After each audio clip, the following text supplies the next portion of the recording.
ఒక అంబేద్కర్ ఎప్పుడో పుట్టాల్సిండే. కానీ తెలంగాణలో ఒక 100 సంవత్సరాల నుంచి తప్పుల తడక ఉద్యమంలో మన శక్తి అంతా ధారపోసి బలైపోయింది. కానీ ఇంత కాలం తర్వాత ఈ ఇద్దరు వ్యక్తులు పుట్టారు కదా, చిరంజీవులు ఈశ్వరయ్య గారు.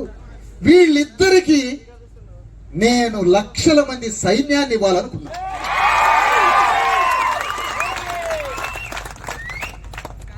దశాబ్ద కాలంగా పనిచేస్తున్న సైన్యాన్ని వీళ్ళకి తోడు చేస్తే ఇవాళ బీసీల 42% కావచ్చు, రేపు ఎస్సీల 20% కావచ్చు, ఎస్టీలకి 10% కావచ్చు, పేద ముస్లింలు బీసీలకి 60% రిజర్వేషన్లు, మొత్తం 90% రిజర్వేషన్ల ప్రపంచంలోనే అతిపెద్ద ఉద్యమాన్ని తెలంగాణలో నడపొచ్చు అని ఈ సైన్యాన్ని వీళ్ళకి తోడు చేయాలి అని వాళ్ళిద్దరిని కలిశాను.